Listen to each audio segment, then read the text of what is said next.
통해서도 확인하실 수 있습니다. 목요일 촌철살인의 명쾌한 한마디부터 속 터지는 막말까지 한 주간의 말말말로 정치권 이슈를 정리하는 각설하고 시간입니다. 더불어민주당 최민희 전 의원 나오셨습니다. 안녕하십니까? 안녕하세요. 불굴의 희망 최민희입니다. 네. 그리고 계속해서 이슈를 몰고 다닙니다. 국민의힘의 이준석 전 최고위원 나오셨습니다. 안녕하십니까? 네, 안녕하세요. 예. 당권 도전 의사 출마 선언하신 거죠? 출마 선언 사실상 했고요. 예. 이제 국회에서 한번 각 잡고 하는 건 또 해야죠. 이제 언제 한번. 각 잡고 하는 여러 가지 무슨 뭐 출판 기념회 같은 것들도 있고 아니면은 출마 선언을 딱 정식으로 하는 경우도 있고 여러 가지 많은데. 이제 그 소통관 연단에 서가지고 직접 하는 거는 한번 해야겠죠. 네. 근데 요즘에 그 등산 얘기가 막 계속 돌더라고요. 제가 원래 어떤 정치적 논쟁이든지 간에 먼저 때리진 않는다의 원칙을 갖고 있는데. 먼저 때리진 않는다 이준석은. 네. 근데 주호영 대표께서 먼저 이제 에베레스트에 오르려면 뒷동산으로 오던 거는 안 된다. 뭐 이렇게 얘기하셔서 젊은 주자들에 대해서 사실상의 디스를 시작하셨기 때문에 맞받아칠 수밖에 없죠. 그랬을 때. 주호영 대표께서는 5선이시긴 하지만 결국 텃밭인 대구에서 5선 하신 거 아니냐. 그거는 왜 같은 산만 5번 오르시냐. 조금이라도 높은 산을 올라야 되는 거 아니냐. 그게 정치에 도전하는 모습 아니겠느냐라는 이야기를 또 직접 또 대놓고 때릴 수 없으니 또 은유를 섞어가지고 하는 겁니다. 당권 도전에 대한 내용들은 저희가 따로 시간을 잡아서 인터뷰를 좀 요청드리겠고요. 최민희 의원께서는 덕담이라도 한 말씀 주신다면. 아니 제가 보기에는 국민의힘의 이미지를 이준석 전 최고가 어마어마하게 높여주고 있다고 생각하고. 이미지를 높여주고 있다. 그리고 국민적 호감도도 높여주고 있고 그리고 주호영 대표가 사실 조금 면목 없게 됐죠. 왜냐하면 젊은 사람이 도전하는 거에 대해서 좀 통 크게 격려는 못해줄 망정 꿈도 꾸지 마라 이런 얘기 아닙니까? 뒷산 오르다가 무슨 에베레스트냐. 그러니까 이제 뒷산 오른 힘이 얼마나 큰지 보여줘야죠. 알겠습니다. 자, 민주당 초선 의원들이 야당이 반대하는 장관 후보자 셋 가운데 최소한 한 명은 낙마시켜야 한다. 이렇게 의견을 냈습니다. 조금 전에 뉴스 속보를 보면은 지금 해양수산부 박준영 장관 후보자 자진 사퇴가 지금 뜨고 있거든요. 뉴스 속보로. 좀 무색하게 되긴 했습니다만 관련된 인사트 좀 저희 준비된 게 있어서 듣고 이 상황들 포함해서 좀 두 분과 말씀 나누도록 하겠습니다. 민주당 초선 81명 중 40명이 온라인으로 모인 자리. 국민의 요구에 엄격한 잣대를 적용해서 한 명 이상의 검단이 필요하다. 민주당은 장관 문제와는 별도로 김부겸 총리 후보자 인준을 서두르고 있지만 야당의 반대는 여전합니다. 대통령을 보좌하면서 국정 전반을 총괄해야 될 국무총리의 자리가 어느 때보다도 중요할 때입니다. 국정 공백이라고 그렇게 핑계대는 것은 국정 공백을 초래한 자신들에게 해야 될 말이다.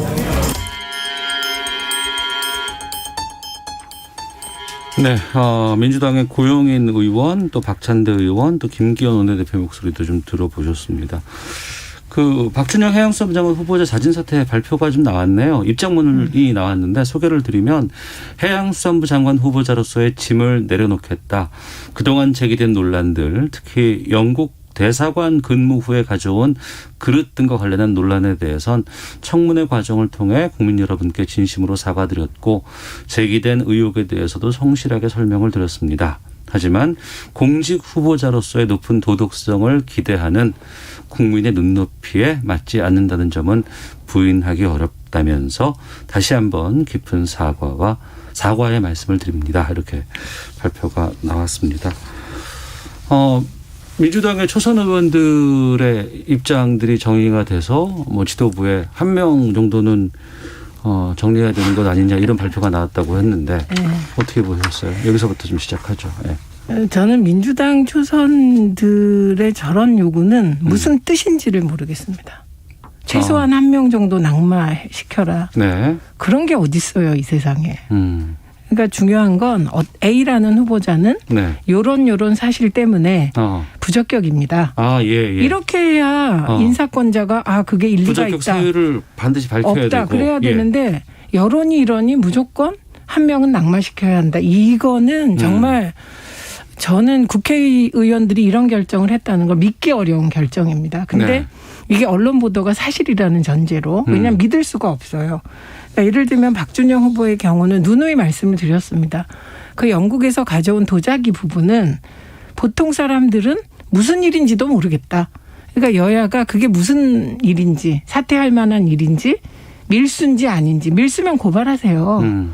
이런 절차를 밟아야 이건 뭐 국회에 대한 신뢰도도 높아지는 건데 막연하게 밀수다 아니다 뭔지 모르게 막 헷갈리게 해놓고 국민들이 문제가 많구나 이렇게 느끼게 하고 처리하는 건 저는 공인들의 일처리 자세가 아니라고 생각합니다.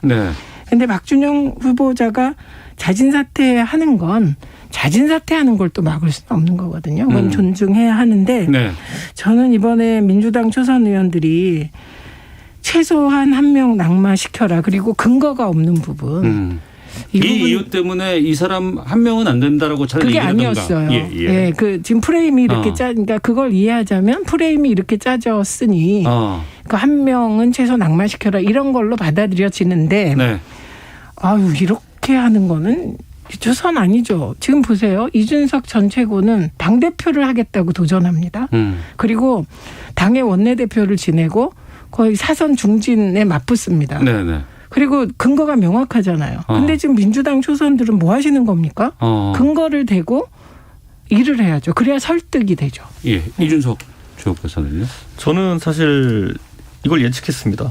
아, 그러셨어요? 분명히 당에서 대통령께서 지난번에 기자회견으로서 그 후보자들에 대해 사실상 옹호를 하셨기 때문에 초선들이 이렇게 나와가지고 뭔가 국민들의 낙마 요구에 부응하는 듯한 메시지를 내긴 낼 텐데 한 명 정도 이렇게 누군지 지목하지 않고 운을 띄워놓으면은 사실상 그 후보자가 자진 사퇴하는 방향으로 가지 않을까. 아, 논란을 정리하기 위한 수순이었다? 그렇죠. 그리고 심지어 이건 내부적으로도 박준영 후보자가 사퇴하는 쪽으로 의견이 모여있지 않았을까 했던 것이 며칠 전에 민주당의 모 의원께서 KBS 라디오 방송에 나오셔가지고 이매숙 후보자는 여성 장관 후보자인데 찾기 힘들기 때문에 좀 곤란하다라는 취지로 말씀하신 적이 있거든요. 그래서 이거는 예고된 수순이었을 것 같다라는 생각이 들고 저는 이제 박준영 후보자도 뭐 이번에 논란은 되었지만 어쨌든 일남일녀의 아버지고 그 공직 생활을 지금까지 수십 년 동안 해오신 분이기 때문에 그 명예를 지키기 위해 가지고 이런 방향으로 해결하는 게 되지 않았나. 저는 하여튼 근데 이 가장 중요해지는 것은 방금 최민희 의원님은 어쨌든 섣부른 초선들의 행보를 비판하셨지만은 이 총체적인 기획을 누가 했느냐. 왜냐하면 사실 국회의원 그 40명 또는 넓게는 80명의 총의를 모은다는 게 지금 민주당의 초선 의원은 81명인가 그럴 거예요? 81명. 예. 진짜 일반 사람 30명 의견 모으기 힘든데 국회의원 의견 30명 의견 진짜 자발적으로 모을 수 있잖아요. 나라를 새로 세울 수도 있을 것 같아요. 그런 일이 발생하지 않습니다. 어지간해서는. 그런데 이런 일이 발생했다는 거는 이제 일각에서 예측하는 것처럼 송영길 대표와 그 청와대 간에 어쨌든 그 기싸움이 좀 있는 거 아니냐 이런 얘기를 하는 분도 있는데요. 저는 이거는 앞으로 이 한 건에는 어쨌든 일단락된 것이고요. 이런 건들이 누적되게 되면은 또 대통령을 또 지키자는 얘기가 또 이제 많이 나올 수도 있거든요. 그래서 왜냐하면 이번에는 모양새가 대통령께서 이 세 분의 인사를 하신 이유를 원칙을 밝히셨는데 거기에 초선들이 반기를 들고 그 압력에 후보자가 사퇴한 모양새가 됐거든요. 이거는 사실 그 문제를 입으로 덮은 거지 문제 해결된 건 아닙니다. 저는 그래서 기싸움 좀 있을 것 같습니다. 그 정권 말기 흔히 보이는 풍경이죠. 이게 여야를 넘어서 다 있었던 일입니다. 제가 말씀드리는 것은 초선은 초선답게 처리해야 된다는 거예요. 초선이 뒤에서 뭘 짜놓고 거기에 뭐 우리 하나도 안 짠 것처럼 하고 이거 국민들이 모르시겠습니까? 그러니까 일부 민주당의 초선 의원들 중에는 검찰개혁을 끝까지 해야 된다고 주장하는 분들이 계세요. 거기에 대해서 입장은 다를 수 있어요. 그러나 저는 그 태도를 높이 평가합니다. 필요한 의제를 정면으로 던지고 그 책임을 지는. 그런데 이번에 초선들의 일처리 방식은 초선이니까 이것까지 용납이 되고 그렇겠지만 미숙할 수 있으니까. 근데 지금 하신 말씀처럼 마치 뭐 기획을 누가 했냐 이렇다면 진짜 그거는 홍위병이라는 얘기가 되잖아요. 저는 그렇게 생각하지 않고 일 처리를 좀 잘해야 되고 초선이 초선인 것은 이런 뒤에서 계획하고 짜고 이런 거 안 해야 초선인 거잖아요. 네. 그거는 정치물을 오래 먹은 사람들이 하는 행태고 그래서 국민들이 정치를 혐오하는 요소인데 초선들이 그런 문화를 따라갔다면 저는 더 문제라고 생각합니다. 지금 민주당이 필요한 건 제가 보기에는 내부 정풍 같습니다. 예, 정풍? 네, 적어도 그 각 정당의 역사를 보면 젊은 초선들이 당을 개혁하고 당의 인적 정당성을 꾀하고 이러는 과정에서 여러 얘기했어요. 당개혁, 정풍 등등. 네네. 근데 이런 대통령의 인사권을 가지고 단체 행동을 하고 이게 정풍입니까? 오히려 내부에 있는 투기 의원들, 초선 의원들이 민주당 내부의 투기 의원들 우리 다 불출마 선언하자 이런 걸 해야 되는 것이잖아요. 네. 그러니까 이게 계속해서 민주당 의원들에 대해서 신뢰가 떨어지고 있는 이유가 자신은 빠지고 남을 비판하기 때문이거든요. 네. 그래서 좀 진지한 성찰을 기대합니다.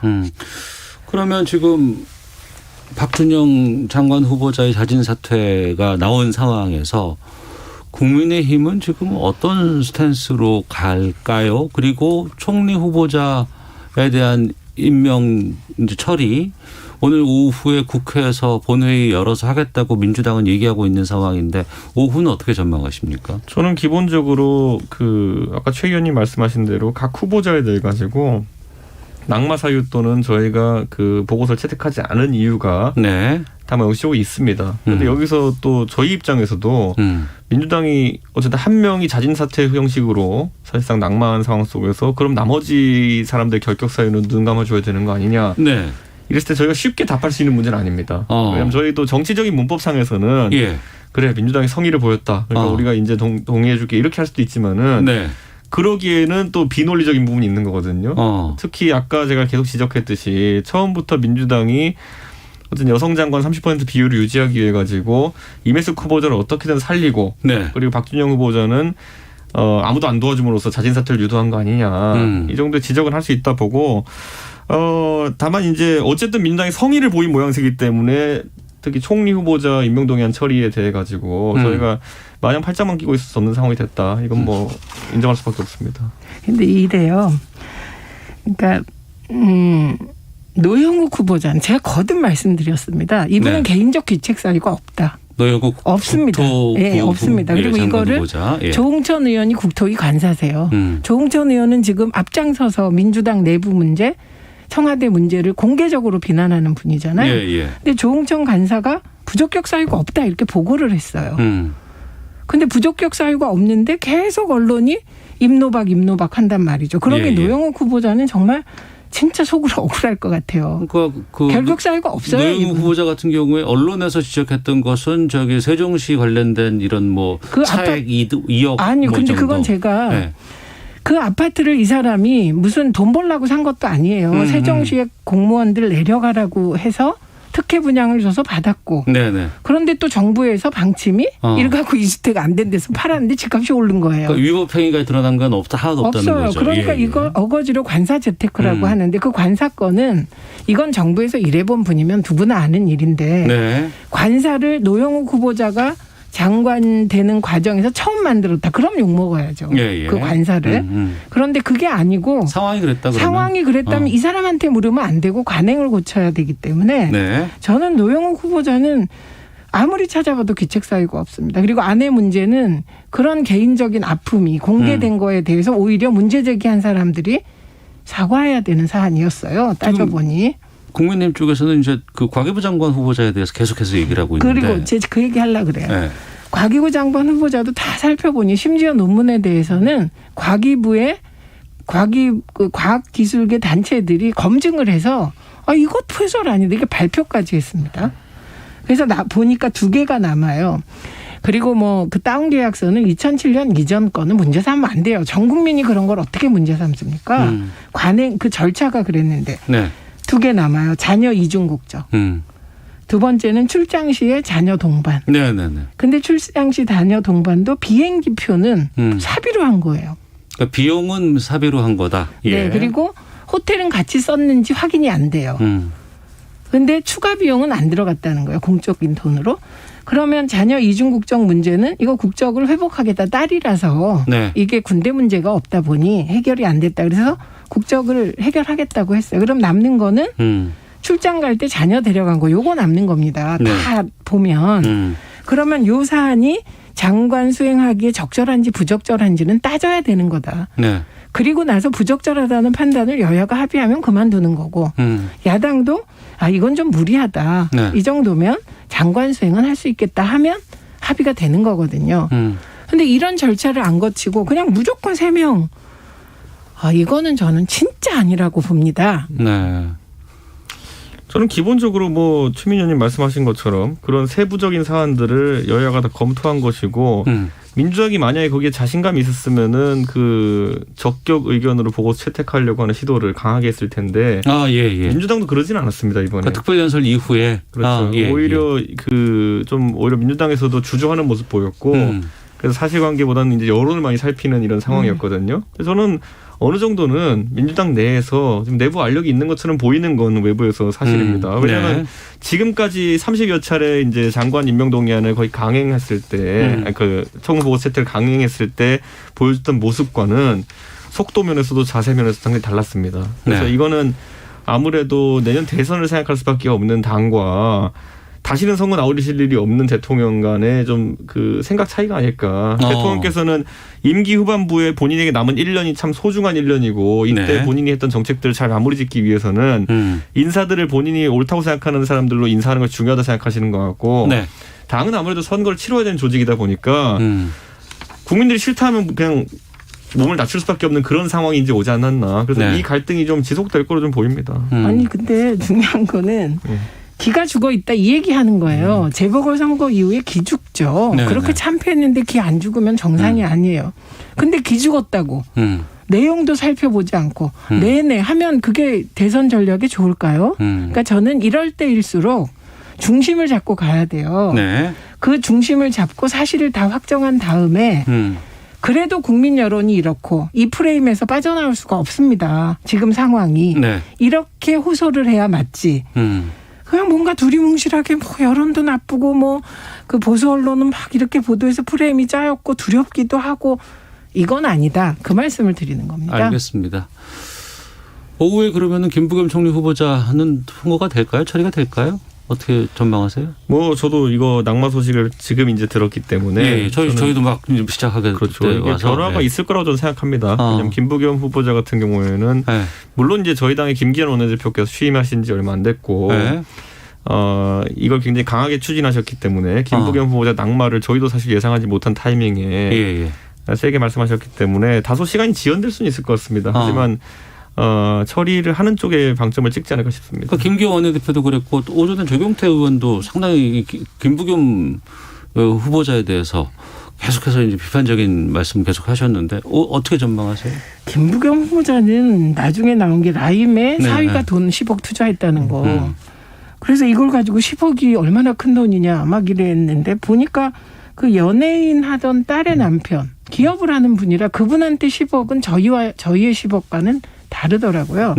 게다가 그 돈 있는 사위가 라임에 투자하는 걸 굳이 김부겸 그 총리 내정자와에게 뭐 허락받겠습니까? 뭐 하겠습니까? 돈에 관한은. 그래서 이 의혹도 의미가 없기 때문에 만약에 김부겸 후보자까지 흔들면 그건 이제 부담이 가죠. 오만하다는 평가. 국민의힘에서 오히려 역풍을 맞을 수 있다. 그렇죠. 김부겸 후보자는 사실 답변도 잘했고 자세도 괜찮았고 그래서 사실 그 다른 분들도 뒤에서 얘기하면 그분 개인은 문제가 없다. 이 3명의 장관 후보자랑 연계돼 있다 이런 건데 그렇게 연계하기 시작하면 하나도 처리 못합니다. 원래 이제 정치인들이 낙마하기 어렵다고 하는 것이 그게 정치인들이 뭐 특별히 더 도덕적 우월하고 이렇다기보다는 국민들이 정치인은 그래도 오래 봐온 사람일 경우에는 그 사람의 공과 과 등을 총체적으로 좀 봅니다. 김부겸이라는 사람이 살아온 여정부터 지금의 최근에 있는 논란까지 다 복합평가해가지고 100점 만점을 머릿속에 다들 매기는 거거든요. 근데 임혜숙, 박준영 이런 분들 같은 경우에는 관료로서 계셨던 분이나 교수로 계셨던 분들은 국민들이 이 사람에 대해서 알고 있는 다른 정보가 없는 겁니다. 그렇기 때문에 최근에 드러나는 과가 많이 부각돼가지고 가볍게 이제 판단을 내리는 경우가 많은데 그래서 이번에 어떤 허물이 발견된다 하더라도 저는 김부겸 후보자에 대해 가지고는 궁극적으로는 국민들이 대선주자급으로 인정하는 인물이라 그러면은 낙마가 쉽지는 않다 저는 이렇게 봅니다. 알겠습니다. 각설하고 함께하고 계시는데요. 기상청 연결해서 미세먼지 정보 살펴보고 교통정보 듣고 돌아오도록 하겠습니다. 날씨와 미세먼지 정보 윤지수 씨입니다. 네, 각설하고 돌아왔습니다. 4385번님, 박준영 장관 후보자는 양심적으로 잘 결정한 거라 봅니다. 초선 의원들도 후보 결격 사유가 있는 분들이니까 그런 말이 나온 거라고 생각합니다. 8228번님은 당내의 민주주의, 절차 민주주의가 정착이 안 돼 있습니다. 바깥으로 외부로 향해 외친 민주주의는 차고 넘쳤는데 조직 내에서는 되려 권위주의를 앞세운 형태 때문에 우리나라 선진국이 못 되는 겁니다. 9166님, 최민희 의원님, 이상적이고 명확하고 현실적인 시사논평을 믿고 정치합니다. 늘 감사합니다. 7609님, 이준석 최고, 아니 당대표 후보님 이제 진짜 제대로 정치하는 정당 모습 보여주시면 감사하겠습니다. 꼭 되세요. 이렇게 또 문자도 왔습니다. 이제 300일 정도 남았다고 하네요. 내년 대선까지. 네. 예, 대선 시기가 빨라지고 있습니다. 먼저 여야 대선 주자들의 목소리 듣고 두 분과 계속 말씀 이어가겠습니다.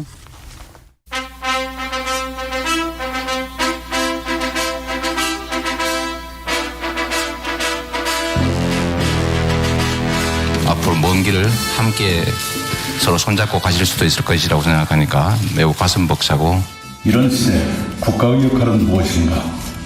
그에 대한 저의 대답이 내 삶을 지켜주는 나라입니다. 진보와 보수를 따지고 멱살 잡는 드자비 정치는 이제 끝내야 합니다. 일종의 인기 투표 같은 거고 이게 여름 가을 되면 몇 번 출렁일 계기가 올 거라고.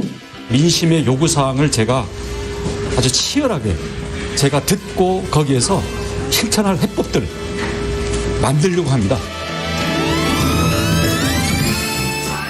네, 여권 대선 주자 이재명, 이낙연, 정세균 전 총리 목소리 그리고 국민의힘 대선 주자 유승민, 원희룡 현 지사 목소리까지 들으셨습니다. 이번 주에 민주당의 여권의 대선 주자들은 각기 지지 모임 같은 것들 발표하고 활동하면서 본격적으로 시작을 하는 모양새입니다. 어떻게 보세요, 최민희 의원님? 우선 이재명 지사가 상당히 앞서 있고 그 이유가 있습니다. 일단 경기도 지사 당선되고 초기에 전국 꼴찌인가 두 번째인가 지지율을 기록했는데 지금은 뭐 전국 1위입니다. 그거는 경기도의 1000만 이상의 주민들이 일 잘한다 이걸 인정했다는 거기 때문에. 일 잘하는 사람이네. 네, 그거는 뭐 확실하게 각인돼 있고 또 하나는 시대정신이라는 게 있잖아요. 저는 대한민국의 시대정신은 두 가지라고 생각하는데 양극화라고 얘기하지만 1점 극화해서 극심한 불평등 해소와 그리고 진정한 공정 확립입니다. 그거는 서울대 연대 간 출신들 혹은 대학생들 사이의 공정이 아니라 대학 간 분들과 못 간 분들 사이의 공정, 좀 광범위한 의미의 진실한 공정 이거라고 생각하는데 그 시대 정신의 의제를 확보하고 있으니까요. 현재는. 그래서 앞서가고 있다. 네, 그래서 이재명 지사는 일단 능력을 인정받고 그리고 시대 정신을 가지고 있기 때문에 앞서가죠. 네. 그런데 그게 대세냐? 저는 아직은 대세가 형성됐다고는 안 봅니다. 아직 대세는 아니다. 네, 대세는 적어도 40% 이상 자기 지지자들 사이에 지지를 받아야 되는데 그 정도 지지는 아직 아니잖아요. 그래서 그 대세가 아니기 때문에 이제 여지가 있기 때문에 이낙연, 정세균 두 전직 총리가 해볼 만한 거죠. 네. 그리고 거기에 지금 이광재 전 지사는 뭐 출마가 거의 확정적이라고 하지 않습니까? 예. 그러니까 이재명 독주 속에 다수의 도전자들이 민주당 대선 경선을 풍요롭게 하지 않을까 싶습니다. 여권의 대선 주자 상황은 어떻게 보고 계세요? 이준석 최고께서는. 대선 주자가 갑자기 생기는 경우는 없습니다. 네. 기본적으로 전제 조건이 인지도거든요. 네. 국민의 한 80% 이상은 아는 사람만이 대권 주자가 될 수가 있는 게 현실입니다. 그 인지도와 별개로 지지도는 낮고 높을 수 있습니다. 그런데 예를 들어 오세훈 시장이 한 4-5달 전으로 시계를 되돌려 보면은 인지도는 높았으나 지지율은 낮은 상태였던 것처럼 네. 그렇게 재생되는 경우는 있습니다. 그러나 없던 인도가 갑자기 생긴 건 너무 힘듭니다. 네. 그렇기 때문에 아까 민주당에 열거된 분들 중에서 뭐 총리를 지내시거나 아니면 뭐 이재명 지사 같은 경우에는 인도는 확보된 분들인데 네. 예를 들어서 아까 언급되었던 이광재 지사 같은 경우에는 뭐 정치에 관심 있는 분들은 이광재 지사의 이력이나 그런 것들 잘 알겠지만은 또 지금 젊은 세대들은 모르거든요. 지금 젊은 세대는요, 그 들으시면 충격이겠지만은 2002년 월드컵을 이후에 태어난 사람도 많아요. 그렇죠. 네, 맞습니다. 지금 대학생들한테 2002년 월드컵 얘기하면요. 지금 고3들이 2003년생 뭐 이러니까. 네, 모릅니다. 그렇기 때문에 황선홍. 표정이 이상해집니다. 그럼 이게 누구야 이러면서 이러거든요. 그러니까 그런 느낌으로 이준석 아저씨 하니까. 그러니까 이광재 지사가 정치적으로 가장 활발해졌을 때가 딱 그때입니다. 2000년 월드컵 시기거든요. 그 언저리인데 그렇기 때문에 아마 이제 이 시간 격차를 뛰어넘어서 대선 후보로 급히 부상하진 못할 것이다 이렇게 보고 제가 왜 이런 말씀을 드리냐면은.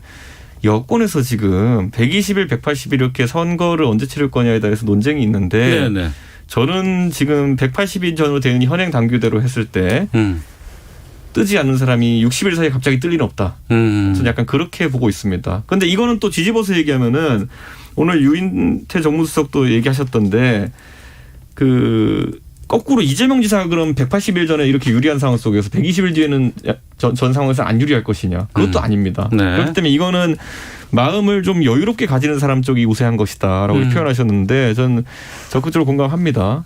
그리고 저는 기본적으로 거꾸로 약간 김경수 지사는 약간 다르게 보는 게 아까 제가 말씀드렸지만 김경수 지사는 좋든 싫든 그 법률적인 분쟁도 그렇고 굉장히 인지도가 높습니다.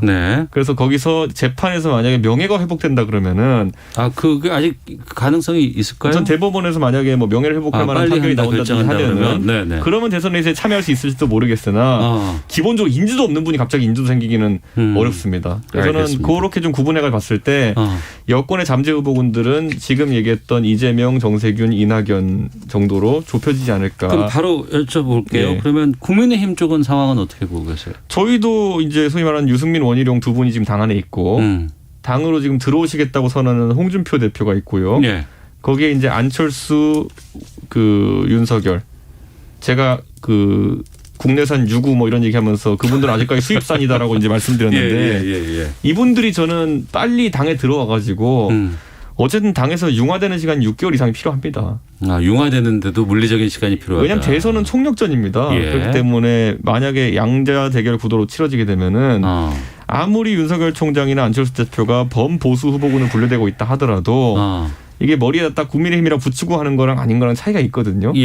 우리 당 조직에서 뭐 예를 들어 뭐 어떤 네거티브 논란 속에서 지켜줄 수 있는 것이고 또 홍보할 정책이 있다면 같이 띄울 수 있는 것이고 이런 역할이 있기 때문에 이분들이 지금 보면은 윤석열 총장이나 안철수 대표 옆에 나름 전략가라고 하는 분들이 붙어 있을 겁니다. 그렇겠죠. 그런데 그분들은 또 국민의힘에서 반기지 않는 분들이 있기 때문에 그분들이 개인적인 의견 때문에 그 대선 주자들에게 뭐 안 들어가도 된다. 아니면 삼지대 하자 뭐 이런 얘기를 할 수는 있겠지만은 대선 후보는 자기 운명을 생각하면서 올바른 판단을 해야 되는 겁니다. 근데 그때는 정말 힘들다면서요, 그렇게 판단하기가. 근데 가장 쌩쌩했던 시절에 안철수 대표, 그러니까 모든 국민들이 안철수 대표에 대한 기대가 높았던 시절 안철수 대표. 2011년이라든가 뭐 그때. 그때 결국 제3지대 선택했다가 지금 다소 부침도 걷고 지금은 그때보다 인기가 덜하지 않습니까? 그 김종인 위원장이 별의 순간이라는 단어를 괜히 쓴 것이 아니다. 이런 생각을 해봐야 됩니다. 이게 저는 그럼에도 불구하고 윤석열 개인이 개인으로 국민의힘에 들어갈 가능성은 낮다고 생각합니다. 그렇게 되면 양자 되는 거거든요. 양자. 정치에 있어서 가장 중요한 건 나를 지지하는 나의 그룹이 있어야 정치를 할 수 있는 거예요. 내 세력도 있어야 되고 팬심도 있어야 되고. 당연합니다. 그래서 그게 예를 들면 노무현 전 대통령의 경우는 노사모. 당내에는 지지하는 의원이 한두 명? 그것도 별로 영향력도 없었어요. 그러니까 그런 식의 조직이 필요한 겁니다. 그런데 윤석열 전 총장이 아무리 지금 이준석 전 최고가 저렇게 말해도 지금 들어가는 건 사실은 정치문법에서 바보인 겁니다. 그래서 최소한의 세를 규합하고 사람을 규합하려고 하는 거죠. 힘 대 힘으로 맞서야 되니까. 최소한 예를 들면 윤석열 전 총장 곁에 김종인, 이해찬 이런 분들이 포진한다고 생각해 보십시오. 그러면 그 사람이 정당에 들어갔을 때 누가 무시하겠습니까? 그러니까 네. 그런 세가 필요하다. 안 그러면 양자인데 정당에서 양자처럼 서러운 존재가 없어요. 네. 그래서 그건 가능성이 낮고 안철수 전 대표의 경우는 사실은 실기를 너무 여러 번 해서 이제 마지막 시도를 해볼 그런 시점인데 네.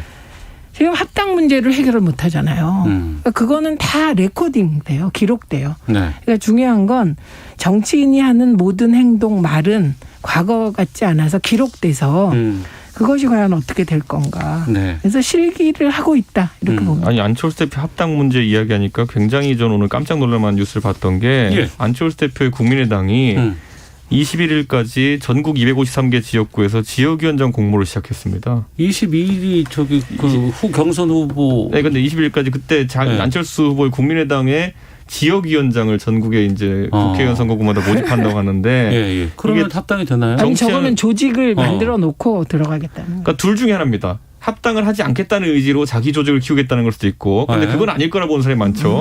두 번째는 뭐냐면은 지금까지 안철수 대표가 합당에 대해 가지고 나는 지분 요구하지 않겠다 이런 얘기를 하셨는데 네. 갑자기 253명의 동네 지휘관을 만들겠다는 거는 합당 지분을 요구하는 것으로 비춰질 수 있거든요. 그러니까 저는 이거는 어떻게든지 참 놀라운 얘기입니다. 알겠습니다. 정치 재밌습니다. 자, 각설하고 최민희 의원, 이준석 전 최고위원 두 분과 함께했습니다. 두 분 고맙습니다. 네, 고맙습니다.